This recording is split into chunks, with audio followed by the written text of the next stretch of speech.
অৰুণোদয় আঁচনি হিতাধিকাৰীসকলৰ বাবে আজিৰ এই ভিডিঅ'টো খুব বেছি ইম্পৰ্টেণ্ট আৰু গুৰুত্বপূৰ্ণ হ'বলৈ গৈ আছে, কাৰণ আপোনালোকে 20 তাৰিখত এই টকাবোৰ পাবনে নাপায়, 8,000 টকা পাব নে তাতকৈ বেছি পাব। যিহেতু অসম চৰকাৰে আপোনালোকক কৈছে যে 8,000 টকাতকৈ আপোনালোকক বেছি দিয়াৰ চেষ্টা কৰি থকা হৈছে, তো আপোনালোকে এই 8,000 টকা পাব নে তাতকৈ বেছি পাব।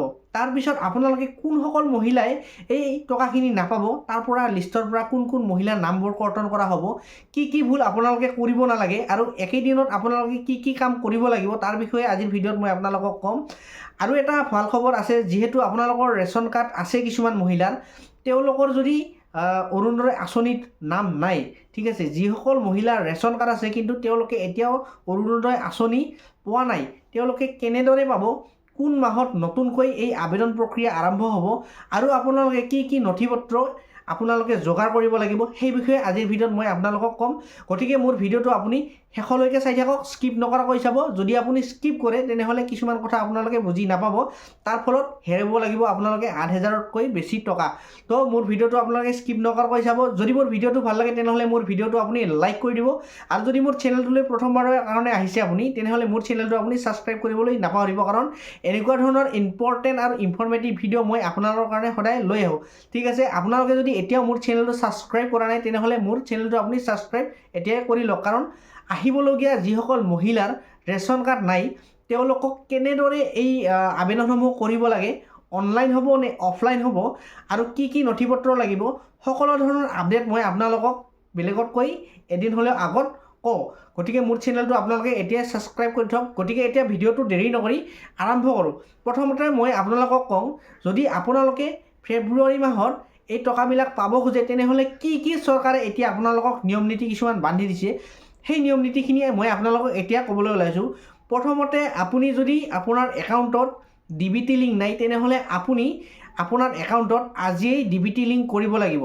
চৰকাৰে এইটো আপোনালোকক বাঞ্ছনীয় কৰি দিছে, এইটো নিয়ম আপোনালোকৰ বাঞ্ছনীয় হ'বলৈ গৈছে। কাৰণ কিয়, যদি আপোনালোকৰ অৰুণোদয় আঁচনিটো পাবলৈ বিচাৰে তেনেহ'লে আপোনালোকৰ একাউণ্টত DBT লিংক হৈ থকাটো অতি জৰুৰী। কাৰণ আৰু বহু লোকে এতিয়া প্ৰশ্ন সোধে যে DBT লিংক মানে কি। তো মই আপোনালোকক এতিয়া DBT লিংকৰ সম্বন্ধে কিছু আপোনালোকক কথা ক'ম, যে DBT লিংক মানে হৈছে আপোনালোকৰ ডাইৰেক্ট বেনিফিচিয়াৰী ট্ৰান্সফাৰ।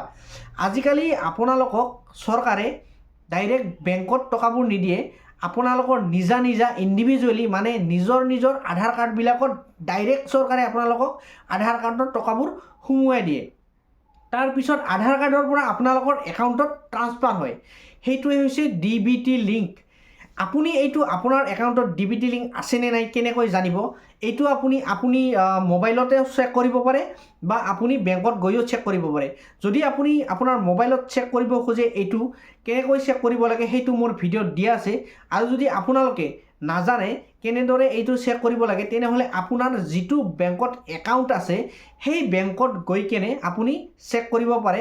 আপুনি তাত গৈ ক'ব যে মোৰ একাউণ্টত DBT লিংক হৈ আছেনে নাই, যদি নাই তেনেহ'লে আপুনি এইটো শীঘ্ৰেই অতি সোনকালে এই DBT লিংকটো কৰি লওক। কাৰণ যদি DBT লিংক আপোনালোকৰ তাত নাথাকে তেনেহ'লে আপুনি এই টকাটো কোনোপধ্যে নাপাব। গতিকে আপুনি অতি সোনকালে DBT লিংকটো কৰি লওক। এতিয়া DBT লিংক কৰিলে আপোনালোকৰ কি নথিপত্ৰ লাগিব, ঠিক আছে, এতিয়া মই কৈ আছোঁ আপোনালোকক। DBT লিংক কৰিলে আপোনালোকৰ লাগিব, প্ৰথমতে ফটো এখন লাগিব, KYC ফৰ্ম এখন লাগিব, আধাৰ কাৰ্ড লাগিব, তাৰপিছত আপোনালোকৰ পান কাৰ্ডখন লাগিব, ঠিক আছে। ফটো লাগিব, KYC এখন লাগিব, KYC ফৰ্ম, তাৰপিছত আধাৰ কাৰ্ড লাগিব, পান কাৰ্ড লাগিব, এইখিনি আপোনালোকৰ জেৰক্স হ'লেই হ'ব। তাৰপিছত আপোনালোকে এই KYC ফৰ্মখন ক'ত পাব, আপোনালোকে যিটো বেংকত একাউণ্ট আছে, আপোনাৰ যিটো বেংকত একাউণ্ট আছে তাত গৈ আপুনি DBT লিংকৰ বাবে এখন KYC ফৰ্ম খুজিব। ফৰ্মখন আপোনালোকে শুদ্ধকৈ ফিল আপ কৰিব, তাৰপিছত আপোনালোকে জমা দিব। এতিয়া এই জমা দিয়াৰ পিছত যিহেতু বেছি দিন আপোনালোকৰ তাত সময় নাই, গতিকে এই ফৰ্মখন জমা দিয়াৰ পিছত কিমান দিন সময় লাগিব এই DBT লিংকটো আপোনাৰ একাউণ্টত সংলগ্ন হ'বলৈ, ঠিক আছে। এই DBT লিংকটো আপোনাৰ একাউণ্টত লিংক হ'বলৈ কিমান দিন লাগিব, তো মই এতিয়া কৈ আছোঁ। আপোনালোকে যিদিনা দিব, যদি বেংকে এইটো কাম সেইদিনাই কৰে তেনেহ'লে এদিনৰ ভিতৰত আপোনালোকৰ DBT লিংক হৈ যাব।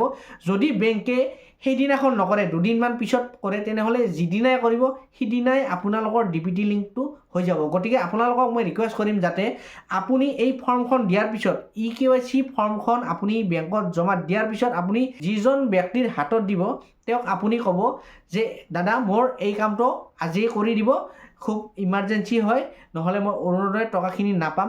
গতিকে আপোনালোকে এইখিনি ৰিকুৱেষ্ট আপোনালোকে কৰিব তেওঁক, আৰু তেওঁ আপোনাক এই লিংকটো কৰি দিব, ঠিক আছে। আৰু ইয়াৰ পিছত মই আপোনালোকক ক'ম যে আপোনালোকে ফেব্ৰুৱাৰী মাহত পাব টকাবোৰ নে তাৰ মাৰ্চত পাব, ঠিক আছে। অসম চৰকাৰে ডক্টৰ হিমন্ত বিশ্ব শৰ্মা ডাঙৰীয়া কৈছে যে ফেব্ৰুৱাৰী মাহত টকা নিদিবও পাৰে, দিবও পাৰে, এইটো এতিয়ালৈকে কনফাৰ্মেশ্যন হোৱা নাই। আৰু কৈছে যে তেওঁলোকে 8,000তকৈ আপোনালোকক বেছিও দিব পাৰে, 1,000 বা 2,000 টকা বেছিকৈও দিব পাৰে, আপোনালোকে 10,000 টকাও পাব পাৰে। এতিয়ালৈকে কোনো ধৰণৰ কনফাৰ্মেশ্যন অহা নাই। আপোনালোকে 8,000 যে পাব এইটো আপোনালোকে চিয়'ৰ ফেব্ৰুৱাৰী মাহত পাব নে মাৰ্চ মাহত পাব। যদি আপোনালোকে ফেব্ৰুৱাৰী মাহত টকাটো পায় তেনেহ'লে আপোনালোকে 8,000 টকাই পাব, আৰু যদি ফেব্ৰুৱাৰী মাহত নিদি পেলাই আপোনালোকক মাৰ্চ মাহলৈকে লৈ যায় এই টকাটো দিবৰ কাৰণে, তেনেহ'লে আপোনালোকে ভাবি ল'ব যে 8,000 টকাৰ বেছি টকা পাব, ঠিক আছে। আপোনালোকে এইটো ভাবি ল'ব।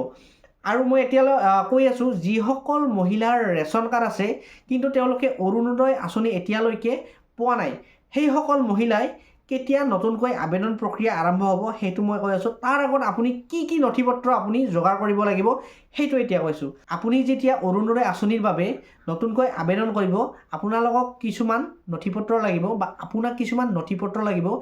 সেইখিনি নথি পত্ৰ একেবাৰেই সহজ বা একেবাৰেই আপোনালোকৰ হাতত আছে, আৰু সেইখিনি নথি পত্ৰ হ'ল, মই আপোনালোকক কৈ আছোঁ, আপোনালোকে কাগজত লিখি ল'ব, ঠিক আছে।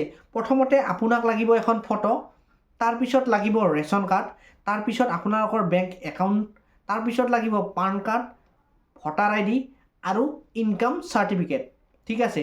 এতিয়া পুনৰবাৰ মই আপোনালোকক কৈ আছোঁ, আপোনালোকে যদি অৰুণোদয় আঁচনি আবেদন কৰে তেনেহ'লে আপোনালোকক নথি পত্ৰ লাগিব photo, account, ration card, PAN card, voter ID, income certificate, এইখিনি গোটেইখিনি আপোনালোকে ডকুমেণ্টখিনি আজিয়েই যোগাৰ কৰি লওক বা জেৰক্স কৰি লওক। যেতিয়াই এই অৰুণোদয় আঁচনিটো নতুনকৈ আবেদন প্ৰক্ৰিয়া আৰম্ভ হ'ব, এইটো আৰম্ভ হ'ব মাৰ্চ মাহত, এইটো হ'ল ফেব্ৰুৱাৰী মাহ, আৰু মাৰ্চ মাহত আপোনালোকে যদি অৰুণোদয় আঁচনিৰ বাবে এপ্লাই কৰিব খোজে তেনেহ'লে আপোনালোকে মাৰ্চ মাহত অৰুণোদয় আঁচনিৰ বাবে এপ্লাই কৰিব পাৰিব, আবেদন কৰিব পাৰিব। আপোনালোকে আজিয়ে এই নথি পত্ৰখিনি আপোনালোকে সংৰক্ষণ কৰি ৰাখক, জেৰক্স কৰি ৰাখক। যদি আপোনালোকে জেৰক্স কৰি নাৰাখে তেনেহ'লে আপোনালোকে যেতিয়াই ওলাৰ লগে লগে এই আবেদন প্ৰক্ৰিয়াটো আপোনালোকে জমা দিব নোৱাৰিব, ঠিক আছে। গতিকে মই আপোনালোকক এইখিনিয়ে ক'ম যে আপোনালোকে নথি পত্ৰখিনি আজিয়েই জেৰক্স কৰি লওক, সংৰক্ষণ কৰি ৰাখক ক'ৰবাত ধুনীয়াকৈ, যাতে যিখিনি সময়ত ওলে আপুনি ট'টালিকে এই নথি পত্ৰখিনি জমা দিব পাৰে। আৰু এই নথি পত্ৰখিনি আপোনালোকৰ অনলাইন হ'ব নে অফলাইন হ'ব বহুতেই সুধি আছে, তো মই আপোনালোকক এতিয়া ক্লিয়াৰ কৰি দিবলৈ ওলাইছোঁ। এই অৰুণোদয় আঁচনিটো অনলাইন হ'ব নে অফলাইন হ'ব, এইটো চিয়'ৰ আপোনালোকৰ অফলাইনে হ'ব। আপোনালোকে নথি পত্ৰখিনি হয় পঞ্চায়তত জমা দিব লাগিব, নহয় পঞ্চায়তৰ মেম্বাৰৰ হাতত জমা দিব লাগিব, ব্লক অফিচত জমা দিব লাগিব। এইখিনি কৰিলেই আপোনালোকৰ যদি জমা দিয়ে, তো সেই জমা দিয়াৰ পিছতে আপোনালোকে অৰুণোদয় পাবৰ কাৰণে সক্ষম হ'ব। কাৰণ চৰকাৰে ক্লিয়াৰলি কৈ দিছে যে যিসকল মহিলাৰ অৰুণোদয় আঁচনি পোৱা নাই, যিসকল মহিলাই অৰুণোদয় আঁচনি পোৱা নাই, আৰু যদি তেওঁলোকৰ ৰেচন কাৰ্ড আছে তেনেহ'লে তেওঁলোকে পাবই লাগিব, এইটো চিয়'ৰ। গতিকে আজিৰ ভিডিঅ'টো এইখিনিয়ে আছিল। যদি মোৰ চেনেলটো আপুনি এতিয়ালৈকে ছাবস্ক্ৰাইব কৰা নাই তেনেহ'লে মোৰ চেনেলটো আপোনালোকে এতিয়াই ছাবস্ক্ৰাইব কৰি লওক, কাৰণ এনেকুৱা ধৰণৰ ইম্পৰ্টেণ্ট আৰু ইনফৰ্মেটিভ ভিডিঅ' মই আপোনালোকৰ কাৰণে সদায় লৈ আহোঁ। গতিকে আজিলৈ ধন্যবাদ।